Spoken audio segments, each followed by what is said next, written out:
and the tea shall arrive very soon. Sorry for the inconvenience. We'll move on to the next session, and I invite Dr. Praveen Kumar, sir. Yeah, now we have Dr. Sujay Halkur, who is a consultant pulmonologist in Sparsh Hospitals, Bangalore. He will discuss about role of respiratory imaging and bronchoscopy in immunocompromised hosts.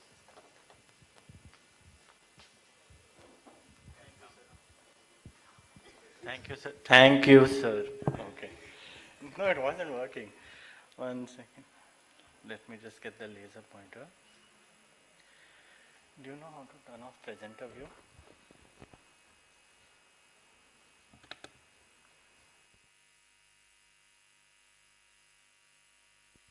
Hello? Hello? Can you hear me? Okay. Hello everyone. So I am Dr. Sujay. I'll be talking about the role of pulmonary imaging and bronchoscopy in the immunocompromised host, and we'll just touch upon a few challenges there. So just before I start, okay, so I'm a pulmonologist, and everything that was spoken here for the last 2 days is very interesting and new and like over the top for me, but it was very interesting anyway. So I just want to know, so my topic will be in the space where a patient who is immunocompromised comes with, say, a fever and maybe pulmonary symptoms and pulmonary infiltrates. So when you guys as ID physicians are there, so what physicians usually take care of such patients in your practice? Critical care primary team plus radiology plus pulmonary plus ID. So how many of these 4 are going to be taking care of the patient? Just want to know. All 4. Okay. And as ID physicians, when do you get involved? Is it after, the procedure has been done like a bronchoscopy, or before when, infiltrates are seen? Okay, both. Okay. So predominantly maybe after? Maybe after, okay. And in such patients, who is the clinician who actually sees the CT scan, either the film or the CD or the video? Is it the primary team, the pulmonologist, the radiologist, or the ID person, or everyone? Everyone. Okay, that's great. So just starting off, it's a very simple talk. We're going to be first talking about the role of pulmonary imaging and then the role of bronchoscopy, as it was already there in the title. So how to listen is just, follow the animations or follow the laser pointer whenever it comes up. Why is this topic important? Because pulmonary infections and pulmonary complications are very, very common in the immunocompromised host. Every breath you take can affect your lungs, and that's what usually happens.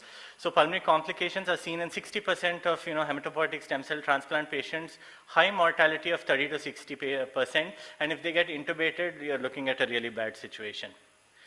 Mortality from pulmonary diseases itself, not including, including non-infectious causes, also come up to about 40 to 50%. In any patient with such syndromes that I explained to you, usually have infections in 70% of the times and can have non-infectious causes in 30% of the time, which we'll come to later. So what are the issues that we face? One is there's a blunted host response, right? The patient is immunocompromised, cannot mount an immune response. So these patients may not produce like a classic symptoms, no high fever, no cough, forget sputum production. None of them are actually going to be producing sputum at all. And then overlapping features. So infectious and non-infectious causes usually have overlapping features. And in how many ways can the lung talk to you, right? It can either be shortness of breath or cough or some chest pain, nothing more. So overlapping features are quite common. And then time-dependent appearances. If you're doing radiology, so there are some features that are time-dependent. Like if you're looking at, say, a halo sign in pulmonary aspergillosis. Only if you do it very early in the clinical course, you're going to find it. If you do it later, maybe 2 weeks later, you're not going to find it. Similarly with diffuse alveolar hemorrhage. If you do it in the first week, okay, you're going to get it. And as you delay it, you're going to lose it. So you may actually not get what is happening in the primary pathology. So how we look at it, or how we have been taught to look at such patients is, in the setting of immunosuppression, we look at infection and non-infectious causes. So in infection, we look at maybe what kind of immunosuppressed they are, maybe neutropenia, T cell depletion, B cell depletion, or steroids or mixed causes like, even maybe uncontrolled diabetes. So in cases of neutropenia, we're mainly looking at angioinvasive fungi like Aspergillus mucor, and then, bacterial and other, candida also. In T cell depletion, we may be looking at pneumocystis or TB, NTM, CMV, cryptococcus, and non-infectious like Kaposi sarcoma. B cell depletion, most likely, bacterial or viral respiratory infections, and in steroid and mixed, you can have a whole host of infections overlapping the others. So non-infectious mimics, right? So these form quite an important part. So one is, when they come with pulmonary infiltrates, it can be pulmonary infiltrates during the time of the event like the fever, or it can be pre-existing pulmonary infiltrates because of any causes. And the causes are many.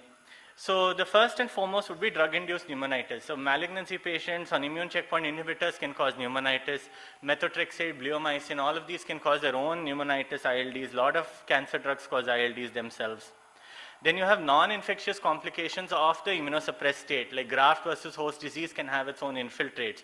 Idiopathic pneumonia syndrome exists, diffuse alveolar hemorrhage, organizing pneumonia, post-transplant lymphoproliferative disease. All of these are some non-infectious complications. Underlying disease process itself, especially if you're having solid organ malignancies, right? You can have metastasis to the lung, you can have lymphangitis carcinomatosis, all of these can have infiltrates, and the fever might just be a superadded small bacterial infection that's going on top of these things. Next, you can have chronic background lung disease itself, like the patient can have COPD, the patient can have ILD in HIV, or drug-induced ILD, radiation pneumonitis, a lot of these things can be seen.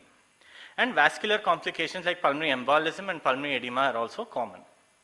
So now, you've answered all the questions, so we'll just go about a case. 79-year-old female, biomass fuel exposure, we always ask this, so that's why it's there. The patient has newly diagnosed diabetes with an HbA1c of 12.2 with no obvious microvasculopathy. And she went to an outside hospital with fever for 2 days about a week ago, and then dry cough. So at the outside hospital, so I'm realizing now that I should have put some blood investigations, but that really doesn't help me too much. Anyway, so treated at an outside hospital with oseltamivir, azithromycin, and ceftriaxone. And let's say for the purposes of this talk that the counts were normal, okay? So it was treated like a viral influenza-like illness. But what happened is she was discharged and then started developing worsening shortness of breath over the last 3 to 4 days. Then landed up to our ER with SATs of 82%. And then when she came to our ER, the echo was normal, the NT-proBNP was normal. I'm not just making this up, it's in my head, it happened to some patient. And counts were elevated this time to about 16,000. And then we have the X-ray of the patient here. Okay, so what would you do? I'm just asking, and then I'll tell you what actually happened. Very good, okay. So the thing is the CT was not, good. So the CT actually wasn't done. And why I would do a CT in this patient right up front is because one is, you're going to have like this multifocal pneumonia situation happening, which always needs to be seen why. And second is the patient has an underlying immunosuppression, which is diabetes, uncontrolled diabetes, right? So what actually happened was because the counts are elevated, was treated as a post-viral secondary bacterial infection, given meropenem and ticoplanin sent to the ICU. Patient was intubated on day 2 of admission, right? On day 2 of admission, after intubation, required 80% FiO2, 90% FiO2 towards the night, and then they decided, okay, we will prone the patient. They proned the patient, little bit improvement, then again supined the patient worsened, required 100% FiO2 on day 3. Finally, on day 3, they're like, okay, kuch nahi ho raha hai, we should do a CT scan, and the CT scan was done, and this is when we were called, okay? So I'm just showing the CT scan of the patient over here. You can just take a look at it for like 2 minutes. Okay. I'll show you the radiologist report also.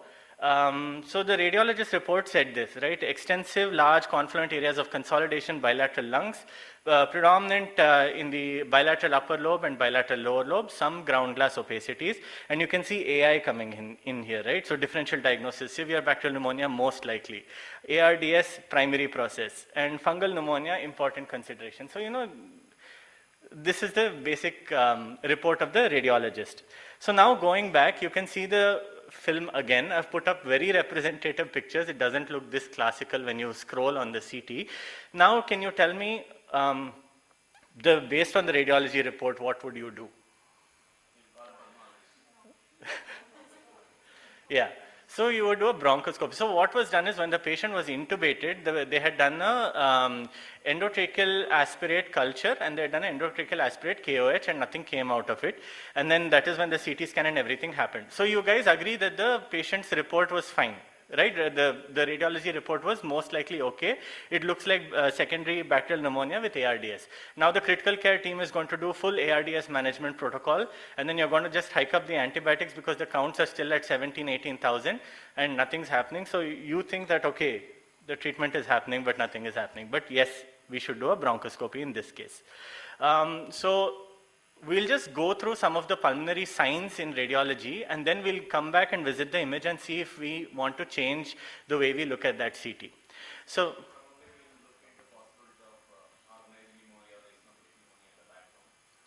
that is possible. Yeah, definitely. After excluding all infectious causes. So now, when you have an infection, right, you're going to have either a consolidation, which would look something like this, where you can see the air bronchogram, or you can have nodules. And all the CT scans that have CT patterns that have been described are going to be described on the nodule. So we'll just look at maybe 4 or 5 of them. The first one is the halo sign. Dr. Sharda has spoken a lot about this yesterday. So the halo sign, so this central thing is the nodule, right? It is just a solid component in the lung, which can be less than 3 centimeters usually. And then if it has special features, we call them signs. So the ground glassing around the nodule is called as a halo sign. So why does this happen is because something is happening in the nodule that is involving the surrounding vasculature. And when it involves the surrounding vasculature, there's going to be small bleeds around the nodule, which is going to cause the halo. So in an immunocompromised host with the syndrome that we talked about, when you see a halo sign, you're going to look at angioinvasive aspergillosis. Invasive pulmonary aspergillosis, right? So like we said, it's also time dependent. Now, apart from invasive pulmonary aspergillosis, you're also going to have this in any fungus, mucor, candida, cryptococcus, and in non-infectious causes, you're going to have Kaposi sarcoma, which is going to look exactly like this. Now, what other mimics can you have? We said about non-infectious mimics, right? Hemorrhagic Mets is very important. Patient of renal cell carcinoma, very likely to bleed, so you can have the halo sign. And vasculitis also, like it's a vascular process, so you can have a halo sign. Now, reverse halo sign, atoll sign, bird's nest sign, all are very similar. You can see this peripheral thick consolidation, and internally it is breaking down. And when you're looking at this in an immunocompromised host, the only thing is mucor, mucor, mucor. So pulmonary mucormycosis is what we commonly think about when we look at the reverse halo sign. Why this happens is because the fungus is kind of growing outwards, and the middle aspect of the lung is necrosing and it is dying, right? So that is why the reverse halo happens, and if you wait enough number of days and the patient gets sick, you will find this to become a thick-walled cavity. Others, it can again be there in any of the fungi, the aspergillosis, candida, sometimes seen in TB also, and in septic pulmonary emboli. So the non-infectious mimics of these would be organizing pneumonia, again vasculitis, sarcoidosis, and pulmonary infarctions, right, because of pulmonary embolism. Now, can anyone tell me why it's called an atoll sign? It's just fun trivia. No. So, can anyone tell me what this is? So this is the island of Diego Garcia, which kind of Iran, attacked on, somewhere in the Indian Ocean. And this is a classic example of an atoll. You have a land mass, you have the surrounding ocean, and within the land mass there is a lagoon. And the lagoon is, shallower than the ocean, so it appears a little more brighter. So that is what it is kind of looking like, and it's called an atoll sign. Now you've seen two signs, halo in Aspergillus and reverse halo in mucor. Now, if you have these, how are you going to actually differentiate mucor from Aspergillus, right? So there are some things. One is if you see a reverse halo sign, it is more likely to be mucor than Aspergillus. If you see signs of invasion, if you look at this CT here, you can see that the fungus is kind of invading into the chest wall and here into the mediastinum, okay? If you have signs of invasion, it is more likely mucor. If it crosses the fissure, so this is, if I'm not wrong, it is the horizontal fissure, and then you can see the mucor actually crossing the fissure. That usually does not happen in pathologies that respect anatomic boundaries. When it is doing that, it is more likely mucor. If you have pulmonary effusion, pleural effusions or more than 10 nodules, again it is mucor. Next, we'll look at crazy paving. This is not a type of nodule, but this is a characteristic pattern. So you have ground glass opacities where you can see this kind of haze over the lung, and then you can see all of these fine lines within the ground glassing, which is the septae of the lung, which becomes thick. Okay, and this is most commonly seen in PCP pneumonia in the setting of an immunocompromised host. The ground glassing happens because of the debris within the alveoli, and then the septae gets formed because you're having either interstitial edema or you're having these inflammatory cells that are going into the septa or that are filling up the septa. Others you can, this is a very, very vague thing. You can see it in viral pneumonia, nocardia, tuberculosis, and then you can have mimics also. So we'll look at the mimics in the next page. You can see that all of these kind of have the same crazy paving pattern, but the etiology is very different. You can see it in edema, you can see it in viral pneumonias, you can see it in PAP, DAH, lipoid pneumonia, lung cancer, and so on. And you will actually have to go back to the history and look at the timeline and what the patient is presenting like to actually see what it might be. And of course, finally, you'll have to bronch the patient and biopsy it. Now, if you look at PCP pneumonia, some other classic signs would be subpleural sparing. Just below the pleura, you see this black line. It doesn't involve that area for some reason. And then you can also have cyst formations, which is the destroyed alveoli becoming cysts.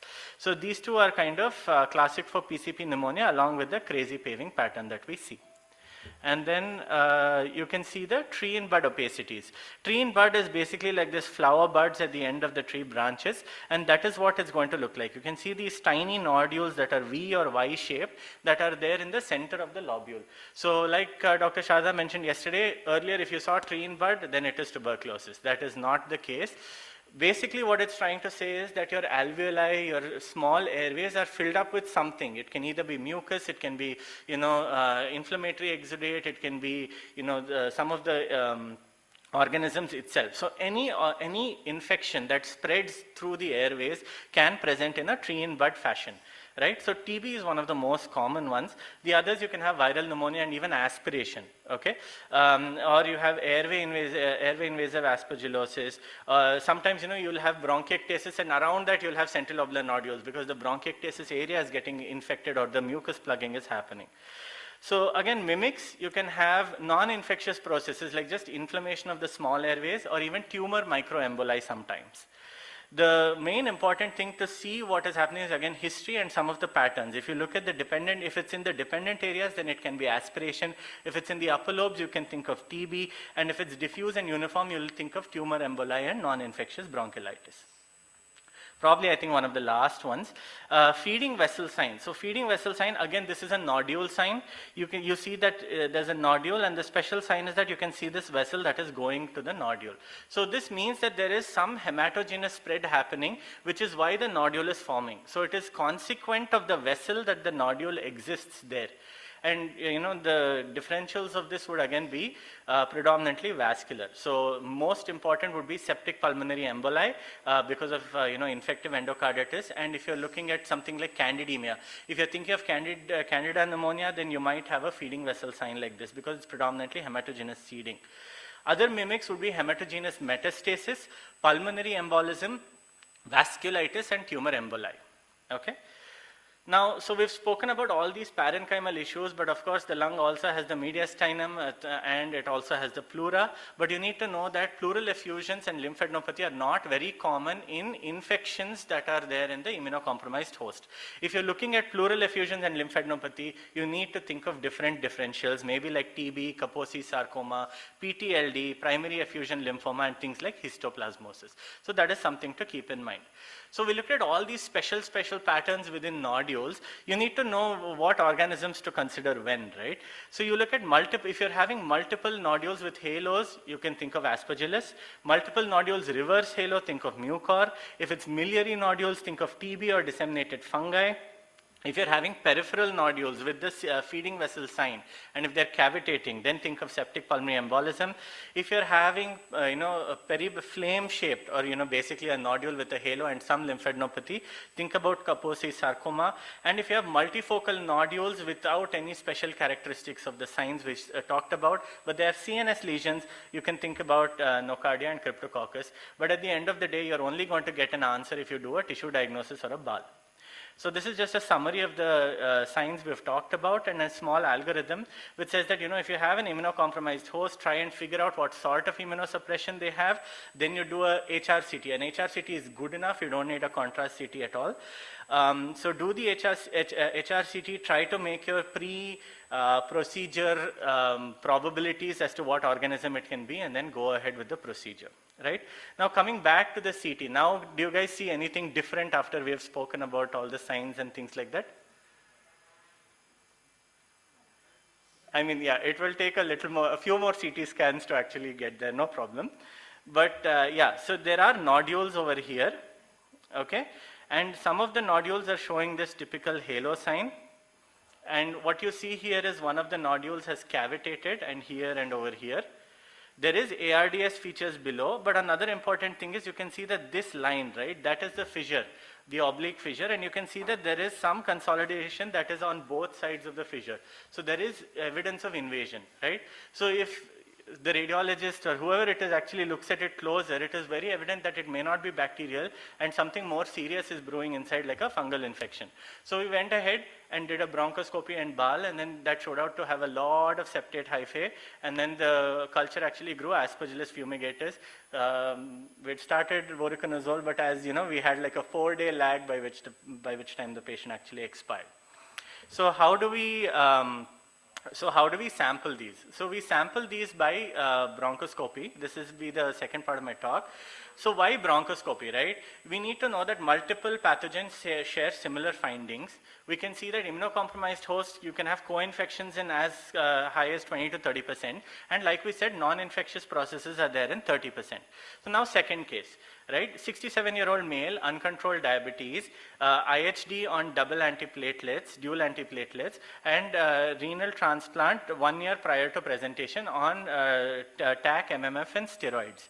Now the patient came with a fever for 1 week and dry cough for 4 days, and counts were actually put in counts, okay. TLC is 2190 and ANC was 1730, okay. Creat was 1.1, liver function test was normal. This was the X-ray. The X-ray has some pleural effusion on the right side. This is there from pre-transplant when he had an old organized effusion. The new thing is what is over here. It is just a very ill-defined haze that you can see on the left side. And this time they actually did a CT scan in the emergency, which is a good thing.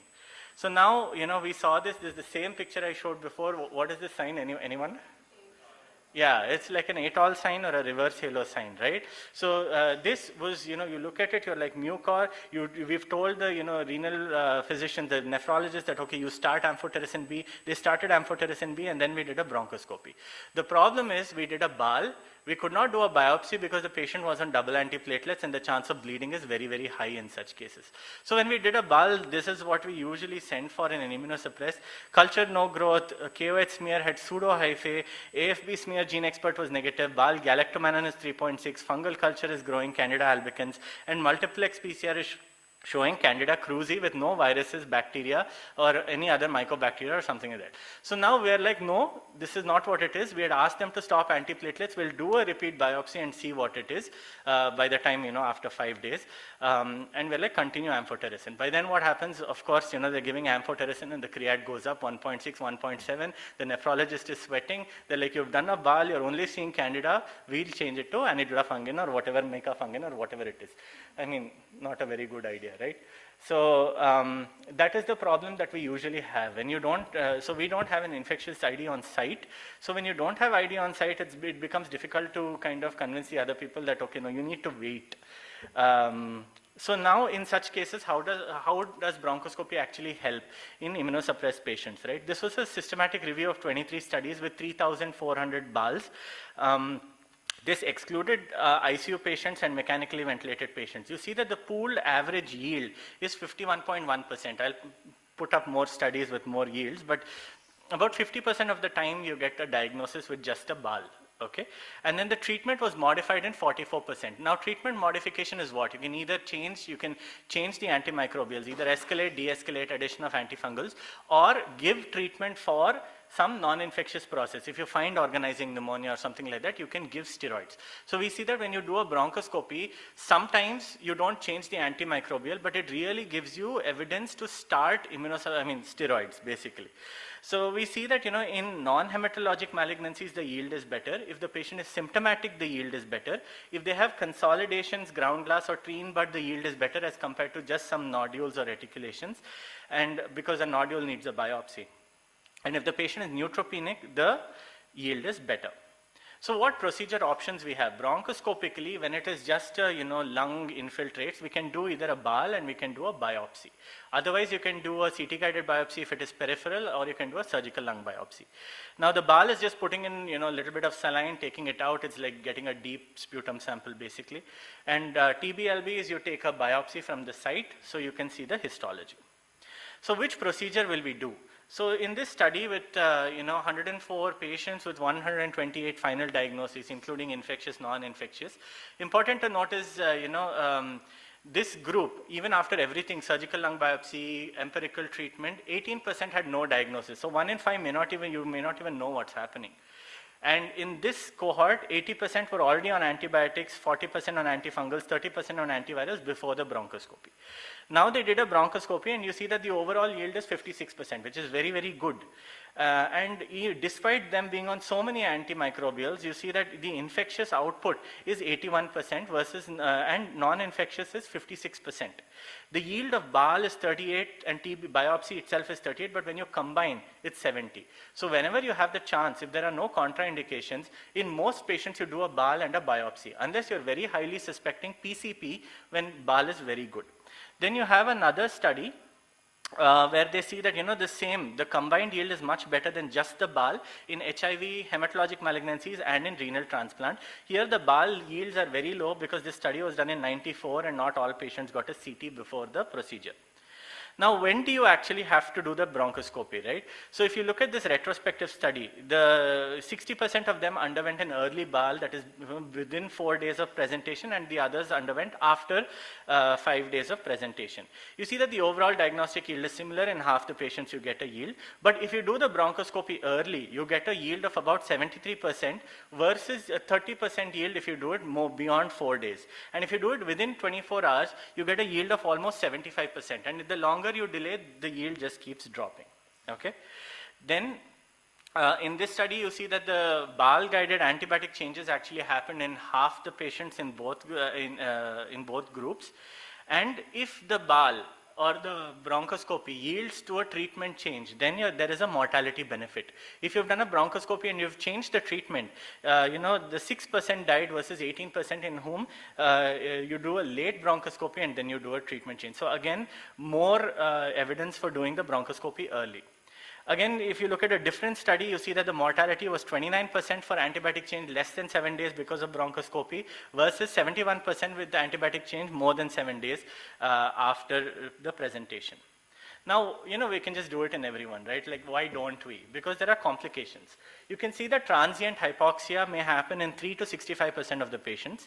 And in this study with acute respiratory failure, in which 40% of the patients underwent bronchoscopy, you see that 11% actually had worsening of respiratory status after the procedure.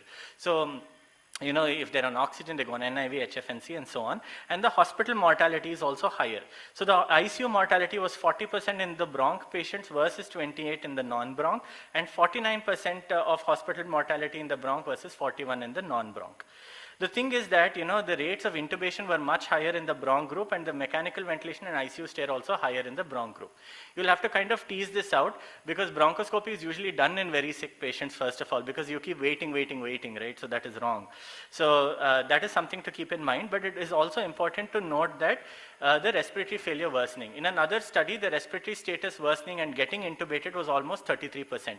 So you really have to pick and choose which patients you're going to do a bronchoscopy and talk to the family accordingly.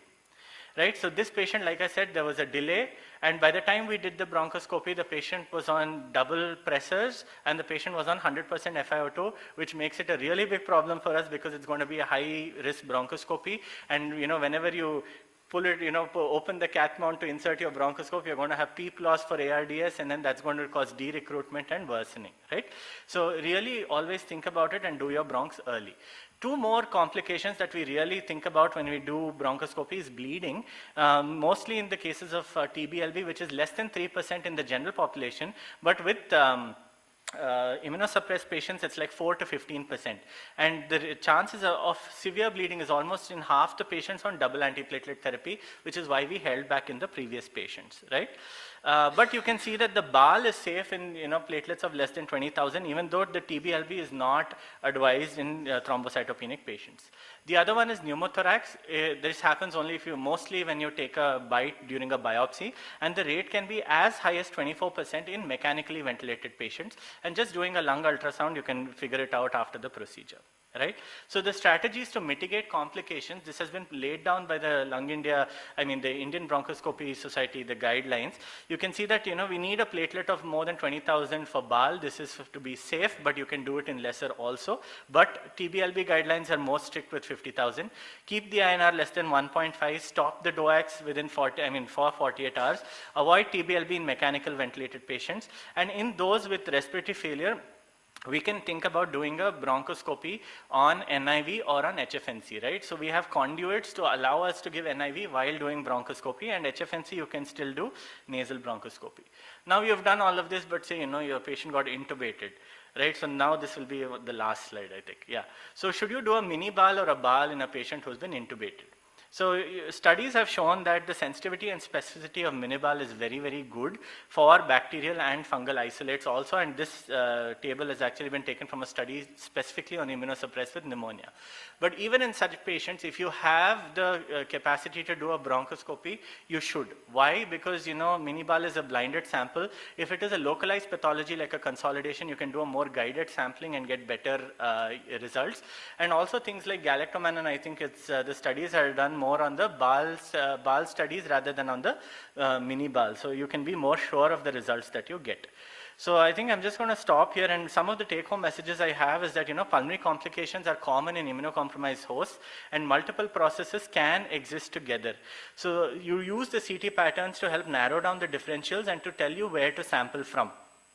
The bronchoscopy then helps to differentiate the infections from the non-infectious processes, helps to change management, and then you select the key patients in whom you're going to do bronchoscopy to avoid complications, right?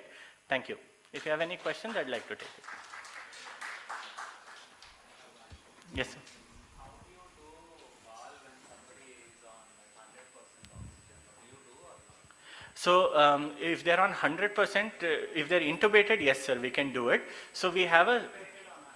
Intubated on 100% we do it. We have a special cath mount which has a rubber kind of gasket kind of thing. So when we put the bronchoscope through it, there is no air leak around the bronchoscope. So that way we are still able to maintain some PEEP. And of course, you know, these patients, it's going to be a very quick in and out. We look at the CT, we target which segment we want to go in. Usually the bronchoscopy protocol is we inspect all airways and then we do it. But here we pre-decided segment, we just go there, do a ball, come out. But this is going to be directed into the correct segment.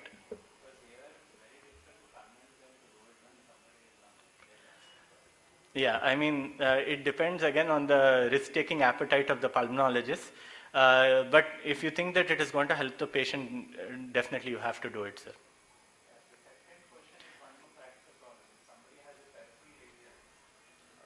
Peripheral lesion, is it worth doing a ball or directly go for externally ask radiologist to do? Many times, at least my observation is, I have not looked at prospectively audit, ball hardly gave us any answer and finally we end up doing biopsy from the intervention radiology. So what is your take on it? So something like that at all sign, no? With similar lesions. Yeah, so we can do, it depends.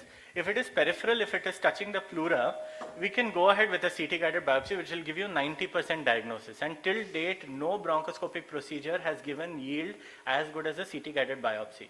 The reason why people are afraid is because if they get a pneumothorax, then you have to put in an ICD, and in an immunocompromised host, that's going to lead to some more complications. So if the lesion looks very solid, then we don't mind doing it on a CT-guided biopsy. But if we looked at the atoll, there is still a lot of, lung breakdown happening. Chances of pneumothorax are higher. So in such cases, we would still prefer a bronchoscopy, sir.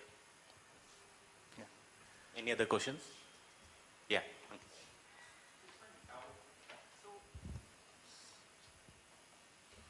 So these days cryobiopsies and all are happening.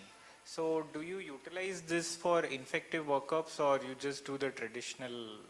So right now we stick to the traditional biopsy itself, okay? Because when there is, in infective processes, the lung is necrotic and it becomes soft.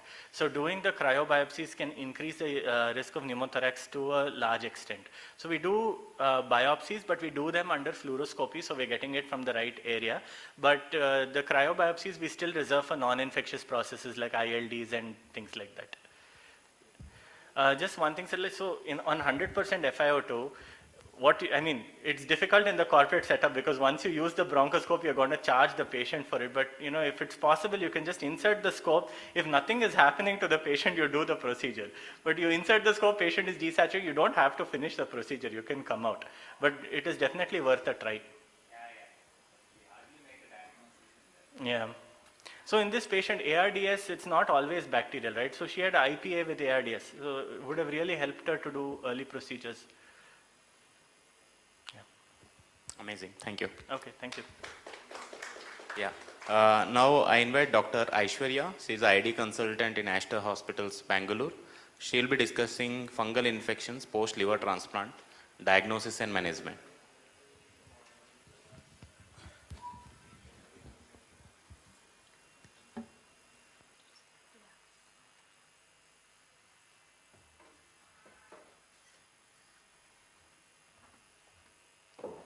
Thank you. Thank you for the warm invitation and introduction. So being the last speaker, I hope to be very crisp and to the point. So we'll be discussing about invasive fungal infections in the solid organ transplant. So as Dr. Wasim previously described in detail, the risk for infections varies by the organ that is transplanted. So looking at fungal infections in solid organs, the most vulnerable, however, is the small bowel because you are directly breaching the mucosal and vascular barrier. So the highest risk for candidemia per se. Followed by lung because in this case the graft is in direct communication with the exterior, that is the air and the environment. After all of this comes liver, followed by heart, pancreas and kidneys. But if you actually look at the immunosuppression each of these organ transplants receive, the liver doesn't receive nearly as much immunosuppression as a kidney recipient would because of the immunological factors, the rejection risk inherently being lower with the liver recipient as compared to the kidney recipient. Yet the fungal infections are more in liver. So we'll briefly look into the reasons why that is so. And on the right side you can see the figures of the current status of liver transplants in the country. So you see that India stands third globally, but also look at this category of green here. So green depicts living donor transplants and the red is for deceased donor. So across the globe you have a predominance of deceased donor liver transplants, and India leads globally in the numbers of living donor transplants. So Wasim sir briefly described that in a living donor situation you can optimize the recipient when his health status is best, because you know that decompensated CLDs keep going in and out of the hospital for some infection or the other, and when the time is right you can take the living donor's graft and then you have better outcomes. But in the case of fungal infections this can be slightly more complicated and not so straightforward. We'll look into this also briefly. Okay, so this is a review by Indian authors which compiled invasive fungal infections across organ transplants. So the biggest, longest blue line everywhere, by far the most dominant, is Candida. And if you just see the list of sources here, it's only the renal transplant which is being published from India. All other organ transplants, the sources are from other countries. Despite this being an Indian cohort, there's a stark decrease in the number of, I can't, okay, is visible? One second. Yeah, okay. So you can see that there is a very small bar for Candida cases post kidney transplant in India. So this is not in line with the international literature, probably because of underdiagnosis or underreporting. And what takes its place is all of these: huge dominance of mucormycosis, huge dominance of pneumocystosis also, and you have other endemic mycosis and also a good contribution of pheohyphomycosis thanks to our tropical location. So the infection timeline in liver transplants, the early phase, first 1 month, is where by far maximum fungal infections happen, and it is dominated by Candida, which contributes to 68 to 93% of early post liver transplant fungal infections. And then this is followed by the intermediate and the late phase, which almost follows the same trajectory as other organ transplants, that is Aspergillus, PCPs and other endemic mycosis. So why are the liver hosts particularly vulnerable? So there is a complex anatomy to the liver, and in a decompensated CLD or child B or C cirrhosis, you have a higher exposure to chronic LPS from the gut. That is because of portal vein pyelitis, although subclinical, that keeps exposing the liver to a lot of LPS from the gut microbiome. And because of this, there is overexpression of inhibitory receptors, PD1, PDL1, and there is T cell exhaustion phenotype which is presented. And all of this leads to both the innate immunity as well as the adaptive immunity to be suppressed. And this leaves the host defenseless against the fungal infections. And around the transplant, there are a lot of other factors to consider. One is, what is the organ transplant risk per se? What is the immunosuppression that is planned for this patient? So particularly if your patient is having a AIH or is a pediatric liver recipient, they are bound to have a higher depth of immunosuppression because they would have a very high, unusually higher risk of rejecting the graft as compared to other recipients. You also have the type of surgery, the presence of drains post-op, because kidneys these days go out of the OT without any drains and extubated on table, but that's not always the case with liver. Quite often they have 2 or more drains, and they take up to 24 to 48 hours before they are extubated, a lot of lines in situ. All of these factors put them at a higher risk of candidemia. Then comes the donor-derived colonization and infection, which also cannot be pulled out of the table. So these are the risk factors for early post-transplant invasive fungal infection. So the pre-op, that is the setup, a high MELD to start off with. Anything above 20, particularly close to 30, puts the patient at a very high risk of post-transplant fungal infections. Prior fungal colonization with an odds ratio of 2.6, and intra-op, the factors are Roux-en-Y anastomosis. We'll look into this in detail. Requirement of massive transfusion, so the very vascular organ that you're dealing with, and also the vascular grafts that would also be required intra-op would generally lead to requirement of transfusions. Somewhere around 5 or 6 is the average, but in case you had an unusually difficult surgery requiring more than 40 units of PRBC or platelets, that puts the patient at a very high risk of post-op fungal infections. And the next and the highest risk is for retransplantation, followed by reoperation, which is 2.4 and 2.1 odds respectively. Post-op dialysis and early post-op bacterial infections also increase the risk of candidemia. So when you say fungal colonization is a risk, do you mean we should screen each and every patient for a fungal colonization? Because you will find candida in 100% of these patients, whether you're taking a gastrointestinal or a respiratory sample, candida is a normal colonizer in both of these locations. So that doesn't really make sense. You need to have a more informative input. Meaning to say, do you have a fluconazole resistant candida? Do you have a patient that is colonized with candida auris? In which case the steps you need to take would be slightly different. That is what would make more meaningful input in terms of decision making. Aspergillus colonization, yes, that makes more sense, because if you have proven that a patient is having Aspergillus, the recent inclusion of criteria including CLD in diagnosis of invasive pulmonary aspergillosis aids in this decision making. In that case, you would have to give a prophylaxis peri-transplant to cover the molds as well. So now going to surgical considerations. So although the liver is depicted as a right and left lobe, it's not really anatomically a big right and a small left lobe. It is actually many small segments put together, and it is the anatomy of the liver is not uniform. It can have huge amount of variability from person to person, which is why the pre and intra-surgical decision making also has a big impact on the post-surgical outcomes. So when we have a problem in infectious disease, the first person we run to is usually the microbiologist, but in this case it has to be a transplant surgeon, because you need to go and ask him about every single detail that happened all along the surgery. So the first thing was is it a deceased donor or living donor transplant? Because if it's a deceased donor, you take the entire liver and you just need to anastomose the large caliber biliary and the vascular grafts. But if it is a living donor, you need to calculate the size of the graft to the size of the donor and the recipient, so that you don't have a small for size graft which will also land up in a high risk of rejection. And there, because you're cutting through the segments of the liver, what you need to anastomose is much smaller caliber, putting it at a greater risk of leaks and anastomotic leaks and collections and post-op complications.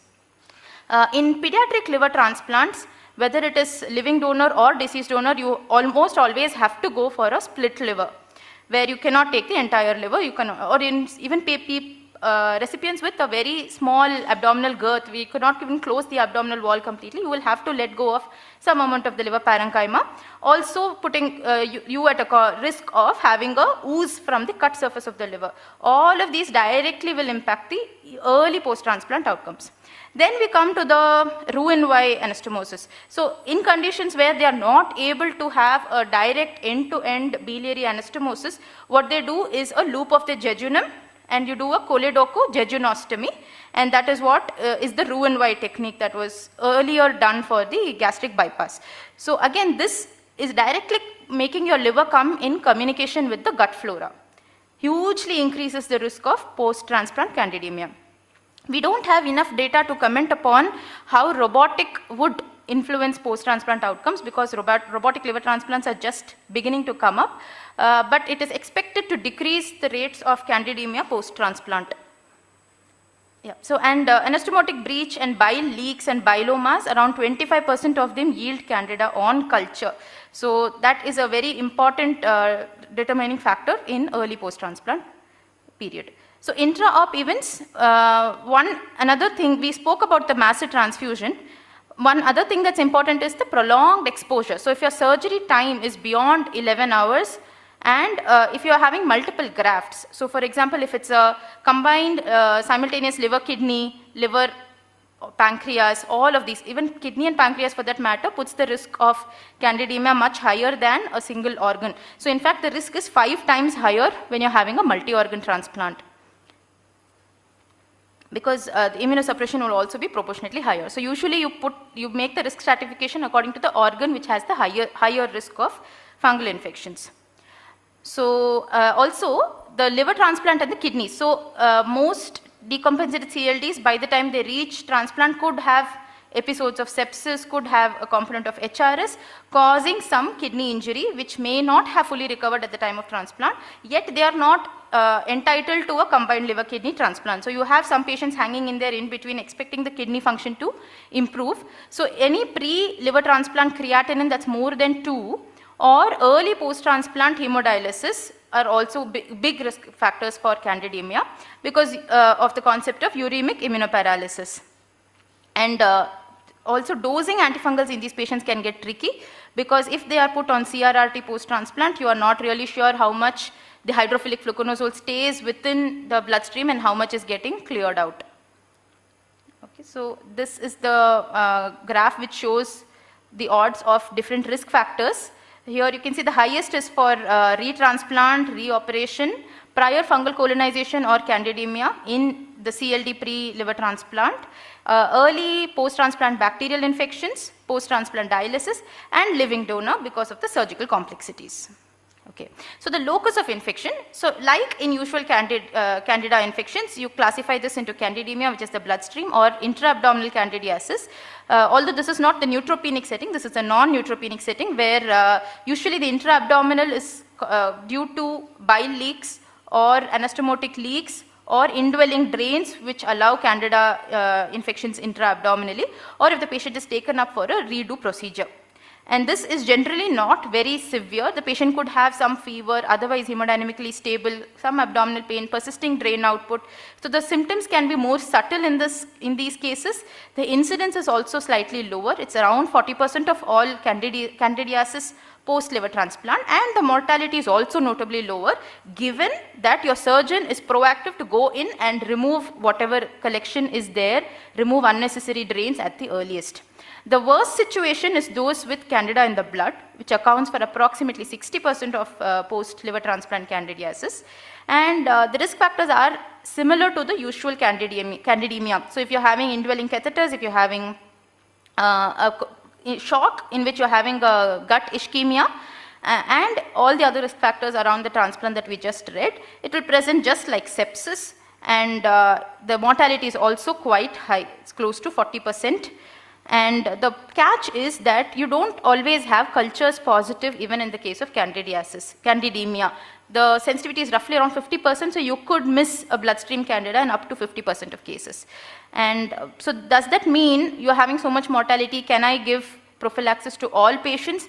That is also probably not justified. You need to have some stratification as to who is a high risk and who is a low risk, and give universal prophylaxis, give targeted prophylaxis to those who are high risk, and avoid prophylaxis in the other, because resistant candida is also a big threat. So what used to be a 70% of fluconazole sensitive candida albicans is now slowly decreasing to 55% of albicans, and close to 45% being non-albicans candida, which has a higher risk of resistance to fluconazole. So for example, in a solid organ transplant cohort, Candida glabrata incidence rose from 18% to 30% over just 6 years. So if you start giving universal prophylaxis to everybody, sometimes this is also indicated prior to liver transplant, and if you start giving it post-transplant, slowly the flora is going to change and you are going to have selection of fluconazole resistant candida. So yes, we know that the mortality is a big number, but we need to have some stratification. So we reserve prophylaxis targeted to those with high risk. So you need to have at least 2 major risk factors, which are what we just discussed: repeat operations, retransplant, requirement of dialysis post-transplant, high transfusion requirements intra-op, Roux-en-Y anastomosis, and documented candida colonization. So this is the ITSA AST recommendation. However, some authors also classify this into major and minor, with requirement of at least 1 major, which is retransplant, fulminant hepatic failure or high MELD, or renal failure requiring dialysis post-transplant, either one of the major criteria, or 2 minor criteria, which includes a relatively lower MELD between 20 to 30, split liver, living donor liver, Roux-en-Y, high transfusion, And renal failure not requiring dialysis falls into the minor category. So if your patient fits into these category, then you look at targeted prophylaxis. So what do you give? You give fluconazole in the therapeutic doses, that is 200 to 400 milligrams per day for 14 to 21 days, reassess the risk, reassess the course that the patient has taken, collect your cultures and then decide whether you want to stop. If you are having prior azole resistant candida, or you are having a high risk of azole resistance in your setting with no prior documented azole resistant candida, you could go upfront for echinocandins. Also, if your patient is too sick and on inotropes, you would want to go upfront for echinocandins. And then if the patient is having an established mold risk, you would go for a voriconazole or liposomal amphotericin upfront. So we discussed about the resistance. So in some liver transplant cohorts, the baseline azole resistance has been as high as 16%. So that's something that we should always keep in mind. And echinocandin resistance is not very far behind. It is also at around 5%. So why do we prefer echinocandins? Because it's very safe with the liver. Amongst the three, we always prefer the anidulafungin because it undergoes autometabolization, does not depend on the liver for its metabolism, and does not require any dose adjustment regardless of the liver function. So I will not go into details of that. The deep infection, if there is a biliary leak or biloma, you have to do an aggressive source control. No amount of antifungal is going to clear or sterilize the collection inside the abdomen without going in and draining whatever is the collection. So that is the bottom line, because only then you can have a complete clearance. So we are just going to a small case vignette based on whatever we have learned. So 38-year-old known case of autoimmune hepatitis, MELD 16, also had small kidneys to start off with a baseline creatinine of 1.8, underwent a deceased donor liver transplant, and everything he did very well post-transplant, extubated at 24 hours, inotropes were off before 48 hours. We were just planning to shift him out of the ICU into the ward, and on post-op day 3, the morning WBC count has suddenly shot up from 16,000 to 28,000. There is a sudden onset high spiking fever, and he's going into shock. And we are monitoring him, assessing his fluid status and everything else, escalating his antibiotics to meropenem. But within 6 hours, he goes into 2 inotrope shock. Okay? So how would you approach this situation? Sorry? Graph Doppler. Okay. Yeah, so it was piperacillin tazobactam, which was surgical prophylaxis, that has been upgraded to meropenem. If you want to give a poly-B also by the end of the day, yes, we would have ended up giving polymyxin and gram-positive cover also. We collected cultures, definitely did that. Anybody wants to do a procalcitonin? Although literature says that a procal less than 0.5 would to a great extent rule out sepsis, it's not a very reliable marker. Early post-surgery, it's going to be falsely high. Patient is having some renal dysfunction, would get worse with shock. So procal is not going to help you too much. So we just waited, but the patient landed up with no cultures positive, and including the serum biomarkers were negative. Beta-D-glucan and the fungal blood cultures for candida were all negative. So sterile shock is just an infection we haven't cultured is what we generally think, but quite often it is not an infection in the first place. So we need to keep our thought process broad, and there are a lot of sepsis imposters when it comes to early post-transplant in the liver ICU. So one is, if it is a deceased donor, you need to know what is the cold ischemia time, warm ischemia time, the more dangerous of the two being the cold ischemia time, right? And then after you are reperfusing it, you can have something called ischemia reperfusion syndrome, usually seen within the first 48 hours, where you will have a sepsis-like picture. Patient can have some fever, patient can have some hypotension requiring inotropes and all of that, similar to what we usually see in the post-MI setting. You can have an acute cellular rejection also, where you're having lymphocyte infiltration, you're having endothelitis. You can have mechanical failures. You can have a vascular graft giving away, which can cause hypotension. You can have what Praveen sir just said, a hepatic artery thrombosis, right? So this can happen very quickly. It can take a very torrential course. You can lose the patient within a day if you don't reoperate and put in a new graft, and that is a very big ask of any surgeon overnight to do a not just a re-explantation, but a retransplantation.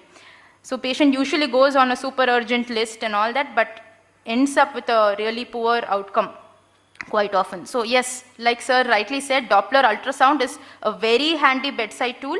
And one thing that's very important to pick up a hat is the liver SGOT, SGPT would have risen to thousands within hours. That's not something you expect even in a sepsis situation where you're having a shock liver, right? So a disproportionate rise in your OTPT should make you think that this could be vascular and it could be a hat, and you could start anticoagulants in time and also look for a new liver. The other things are all there in the picture. You're having a true sepsis itself, you're having acute cellular rejection, you could have biliary leaks. So definitely go ahead and send cultures, do imaging to see if there's any collection at all. And what other diagnostic tool do you have for Candida? So one is blood cultures. We said it's having a sensitivity only of 50%, which means it's just a coin flip whether you will or will not pick up Candida on the culture. The other is beta-D glucan, but is it really reliable? Sensitivity wise, okay, but specificity is so poor, you have so much of false positives, and the patient has recently been in surgeries, exposed to MOPS, exposed to albumin, probably dialysis. So there is a huge scope for false positivity of beta-D glucan here. T2 Candida not very easily available, very expensive. We'll give you answers in 3 to 5 hours. We'll pick up the 5 most common Candida isolates. But again, not very accessible to most of us. So the main golden rules for the ID consultant, early post-transplant, and if you are suspecting Candida, know the anatomy. Is it a Roux-en-Y anastomosis? Is there a biliary leak? Is it a split liver? Is it a living donor, deceased donor? What is it? Count how many organs are transplanted. Give a targeted prophylaxis and always emphasize on source control. So looking at invasive aspergillosis in liver transplant recipients, this is numerically a smaller problem, but for the patient it can be a bigger diagnosis to handle, because roughly around 2% of liver transplant recipients land up with aspergillosis, but almost 50% of them die because of the complications in its diagnosis and management. So it has by far the highest invasive aspergillosis related mortality amongst all solid organs, and thanks to availability of voriconazole and the diagnostic tools, we've been able to shift the mortality, the median time to mortality after the IA diagnosis from 46 days to 150 to 200 days post-transplant. And a prior CMV increases the odds of acquiring an invasive aspergillosis by 3.3 folds. What's peculiar about the liver transplant is in the first month, you have a massive spike in Candida, much more than any other organ transplant recipient. And the aspergillus also behaves slightly different. Normally, you expect aspergillus around the 3rd month post-solid organ. In the liver, you can expect it as early as 3rd week of transplant. So don't be surprised if you are sending the patient after a liver transplant with a discharge summary of a diagnosis of aspergillus. That has also happened. And later on, if the graft sets in very well, you're going to taper off the immunosuppression much quicker than the kidney. Immunosuppression is lower also, and the MMF in some cases goes off by the end of 1 year. So you don't have this increasing persisting risk of other fungal infections like PCP or aspergillus or other endemic mycosis later on beyond 1 year if everything is rosy. So that is what puts the liver recipient slightly different from the kidney. And if you compare the incidence of invasive aspergillosis in kidney is around 0.5 to 2%. In the liver, it's nearly double, 1.2 to 5.6%. But the mortality is more in kidney because they are more immunosuppressed. We spoke about the earlier onset of invasive aspergillosis, and the risk factors is mostly similar to, in liver it's mostly similar to invasive candidiasis. In kidney it's mostly everything else, whether the patient also had other concurrent immunosuppressants, whether anti-rejection, whether diabetic, whether neutropenic, and other underlying lung condition. So here also for invasive aspergillosis, the same rule sticks, that you give a targeted prophylaxis. What are the 2 main things you look at? One is the pre-transplant MELD, whether it was about 26 or lower, and if the patient has had a recent CMV, definitely give a prophylaxis for invasive aspergillosis. A pre-transplant aspergillus colonization or known case of invasive pulmonary aspergillosis pre-transplant definitely should require a prophylaxis post-transplant. Anybody who's undergone a reoperation or combined liver and kidney transplant, and those who are having anti-rejection should also receive antifungal prophylaxis for mold. And so even for this, the duration is 14 to 21 days. This is very easily said and done because you have multiple checkpoints over here. So one is, this is a pharmacological chess between the azole and the CYP of the liver. Triazole is mainly a substrate of 2C19, but it's also processed by 3A4, and it is a potent inhibitor of 3A4. Now all your immunosuppressions go through the CYP 3A4. So all of their levels are going to go up to toxic levels, and it is actually being very counterproductive. You got an aspergillus in the first place because you were over immunosuppressed, and you're further leading to more immunosuppression by increasing the levels of your immunosuppressants. So what do? The spike in your tacrolimus or cyclosporin can be as high as 300 to 500%, and this is roughly around day 2 or day 3 of your azole therapy. So it is recommended to preemptively decrease the dose of tacrolimus by 66% if the drug, the azole you're giving is Vori or Posa, and if at all you're giving isavuconazole, because the inhibitory effect is much lesser, you decrease the dose of TAC by 20%. Sirolimus and voriconazole, it is contraindicated, the combination, because of extremely high levels of sirolimus. And the other drugs which could be used around this time are not spared. Even corticosteroids require a dose reduction of up to 50 to 60%. This is generally not done because the transplant physicians fear a rejection, so they sort of keep the corticosteroids going and reduce only the CNIs. And the MMF is obviously off the table by this time if the patient is having a serious invasive fungal infection. Sedation is another thing that you need to keep in mind and decrease the dose. Again, if the patient is having a graft rejection, you may have a deranged liver function to start off with. So if your patient falls into child B or C impairment, the azole itself would require a 50% dose reduction, because otherwise it could lead to toxic levels and accumulation and further liver damage. Galactomannan, I'm not stressing too much about this because we know the importance of galactomannan in serum in neutropenics. In the solid organ transplants who are non-neutropenic, you usually go in for a bronchoscopy if you're having a pulmonary involvement. In aspergillus of other sources, you would mostly have to depend on a tissue biopsy and culture for diagnosis. So a OD value of 0.5 to 1 in a BAL for pulmonary aspergillosis is what could help you, and serum is not of much value. So pneumocystis, we still like to call it PCP, although it is pneumocystis gyrovecii. So the incidence is around 10 to 15% without prophylaxis, but with prophylaxis decreases to less than 2%, in most cohorts 0.5%. The risk falls at around 6 months, which is why there is a recommendation to give PCP prophylaxis up to 6 months, because your immunosuppression by that time wanes off if your graft is taking off well. And there is nothing that's particularly different about PCP in liver as compared to kidney. It's mostly it takes a similar course, similar presentation. So around 3 to 6 months of prophylaxis, and every time that the patient is undergoing an anti-rejection or has a CMV and aspergillus, you want to continue the PCP prophylaxis for a little longer. So this is a gist of the diagnostic tools that are available. Blood culture, it is slow, it can only pick up around 50% of candida. Serum beta-D glucan, high sensitivity but very high false positives also, so not reliable at all. Galactomannan in the serum doesn't have any role in SOT. Galactomannan in BAL has an excellent sensitivity, and in the absence of a culture, this is what you will fall back on to confirm your diagnosis of aspergillosis. PCR for PCP is pretty good in the respiratory samples as well. T2MR is ultra fast, excellent but not available, so we are stuck at those crossroads. So antifungal stewardship in SOT, this will be my last slide. So it requires a handshake approach between the ID physician, the transplant surgeons, pharmacists, microbiologists, and everybody else in your multidisciplinary team. We cannot work without one another. And the main pillars would be to stratify the host risk, have a good diagnostic backup, and good pharmacological precision to help your patient sail through the crisis. Thank you, and so if there are any questions, I can take it.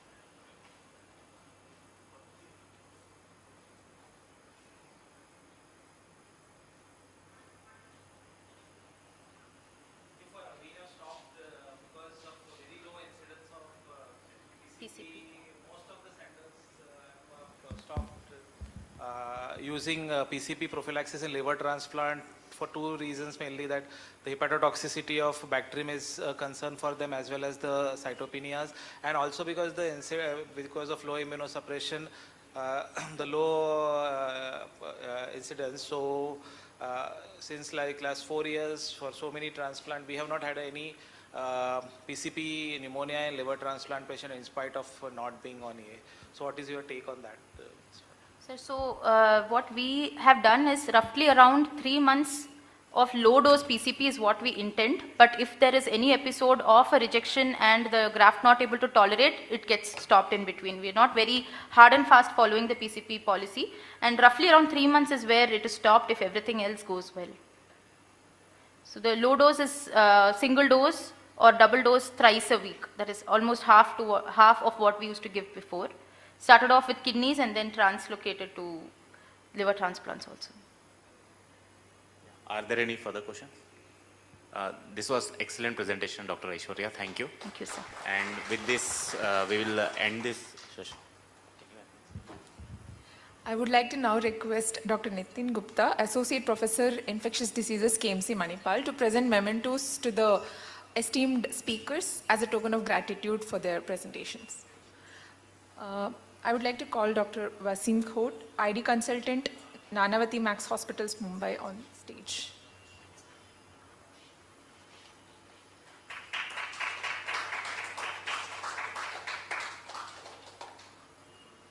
Dr. Ankit Mittal, ID Consultant, AIG Hospitals, Hyderabad.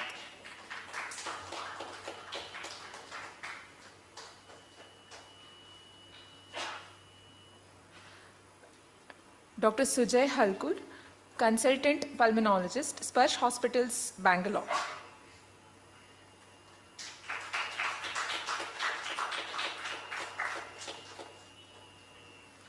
Dr. Aishwarya R, ID Consultant, Aster Hospitals, Bangalore.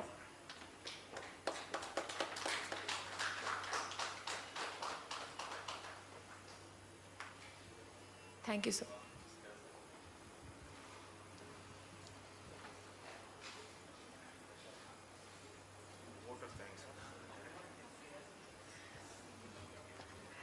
So, this basically marks the end of this 2 days session.